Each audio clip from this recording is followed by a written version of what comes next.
Guys, welcome back. In today's video, we are talking about short sellers lying, the AMC max pain, huge returns on AMC, and many more in this video. First, we're taking a look at this.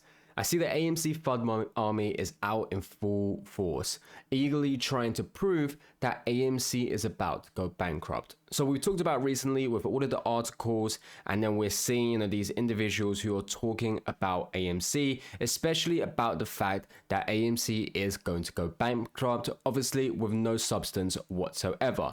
But more importantly, right now we have short sellers trying to say the same thing as well. So we have here John Hampton, and you can see what he has to say about AMC. He says that the company should be bankrupt, predicts more dilution, and a $150 price target. So this is John Hampton, a short fund CEO who we've talked about in the past before, who's been known to short AMC, and he's extremely vocal about shorting AMC. He's talked about ladder attacks on AMC before. He's talking about working with other short sellers to short on AMC before. So essentially, what I'm trying to say here is that he is someone who's known as, potentially one of the biggest short seller that talks about it in public. And now what you can see is what he was trying to say. You can see, would you like to give a short-term price target on AMC? And then his reply was, the price targets depends on how long the apes will buy it. It should go bankrupt, but apes will buy it and CEO Adam will issue more. My target is $150, but after two more 1 for 10s, $1.50. So that's what he's saying, the price target for AMC. And now we've seen in the past before, and I want to highlight this once again.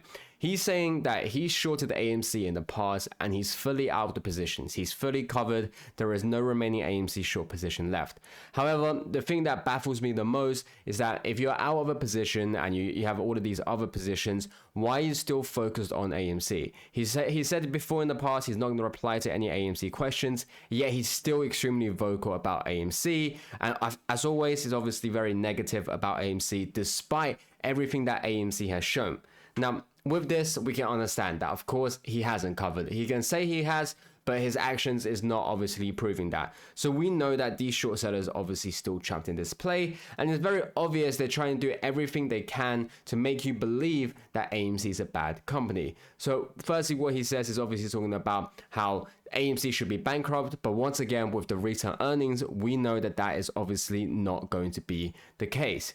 He then talks about how you can see the float will be 50 times higher at CEO Adam will simply continue to issue shares. Now, what he's trying to say is that, of course, Adam Aaron is going to issue shares, and that's going to increase the flow of AMC. Now, to me, this is ridiculous. Now, the reason why I say this is because whilst there is still the possibility of potentially dilution, of potentially issuing out more shares, right? I'm never going to say that, everything is 100% because it's not.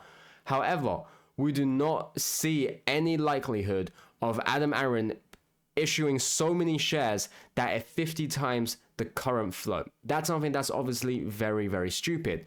However, what I think he's trying to say when he's trying to portray and he's trying to use it as a cover up is that right now it already exists at 50x of the float. We've seen with the synthetics, we've seen what these short sellers have done. So it wouldn't surprise any of us if 50 times the float of AMC already exists. And he's trying to play it off as Adam Aaron did that, as opposed to these short sellers who've been rehypothecating, who's been, naked shorting AMC and are actually responsible for creating 50 times the float. And so he's obviously trying to pass it off, blame it on the actual company, blame it on the apes. They're essentially blaming everyone else apart from the actual short institutions who actually has done this. And so that's what I believe he's obviously trying to do. But once again, it baffles me how if you're already out of your short position on AMC, if you made your profit from AMC, why are you still so fixated on a position that you should have been out 2, 3, 4, 5 years ago, right? And the fact he's still talking about this allows us to understand he's obviously still trapped in this play. And you can see him talking about all these other things as well. He talked about opposed to an independent auditor share count when 65,000 investors needs answers. Especially since he says he's covered his short in TRCH, which is part of MMTLP's share count mystery. It's been nearly 3 years since FINRA halted trading MMTLP without warning and froze their investment. And once again, we're seeing him going against this, against regulations, against the fairness for the retail investors. He's essentially just doing anything that is preventing the truth from being obviously exposed. He's doing anything to prevent his tactics from being exposed. And we can once again see is that these short sellers are not who they make themselves out to be. They're trying to say they're covered. They're trying to say they're out here to obviously help the public, to help the retail investors. But that is not the case. Wherever you see news with Citadel, wherever you see news with this guy, they're doing everything for themselves, and they're willing to do it by exploiting the retail market. And that's why they don't want anything that exposes even a shred of truth in the market. And so that's what we have to understand. That's what we've been fighting for. And that's how we know that we are beating these guys. The more they fight back against us on things like this, the more it allows us to understand that they are panicking and worried. And then you can see something like this. We have to remember 2 years ago when AMC executed the 10-for-1 reverse stock, the following day AMC preferred units were officially converted into common shares. Despite this conversion, it remains evident that borrowed APE units were never returned to the lenders or to AMC.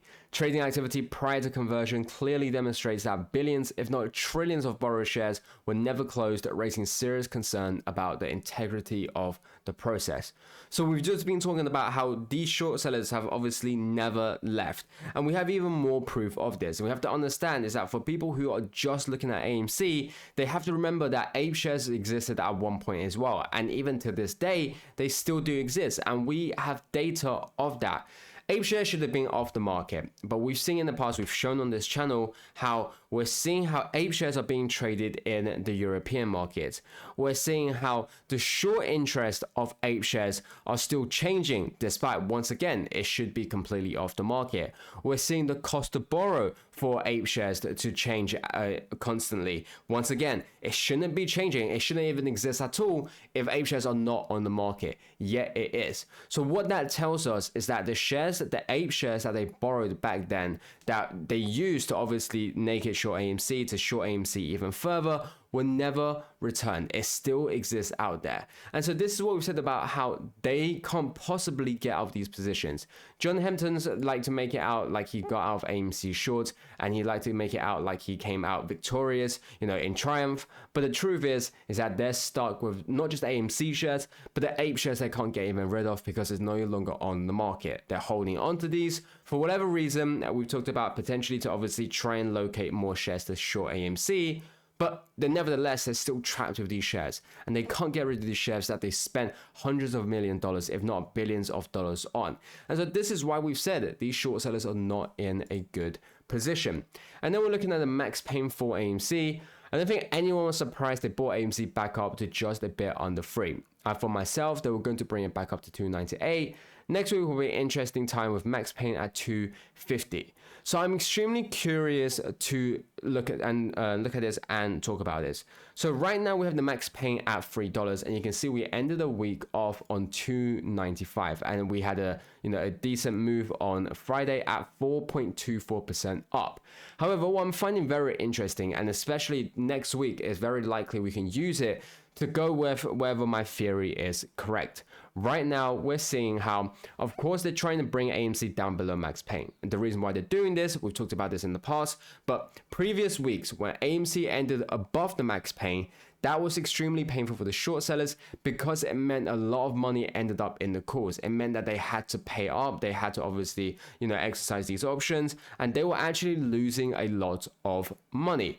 And so with that, with what we're seeing right now is that they're trying to suppress AMC as much as possible. And now on the Friday, on the final day, they obviously are trying to then let as much capital in because they're trying to turn off their algorithm. They're trying to minimize their spending on AMC. And that's why we see on times like this, that we see the price just go up, but still slightly below the max pain.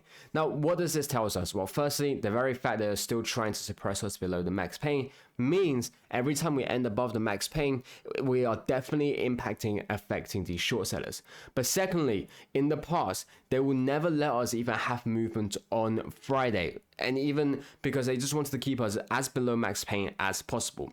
So the very fact they're still letting the algorithm, letting AMC obviously go up, it's showing that they're running low on liquidity. It's showing that they don't have the power like they do in the past before.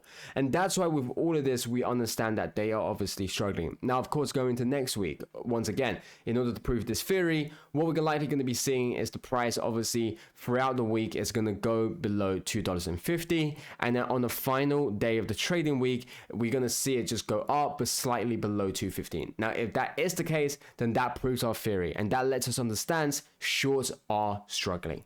But yeah, guys, thanks for watching this video. As always, known as financial advisor, do take advice with a grain of salt, and I'll catch you guys next time.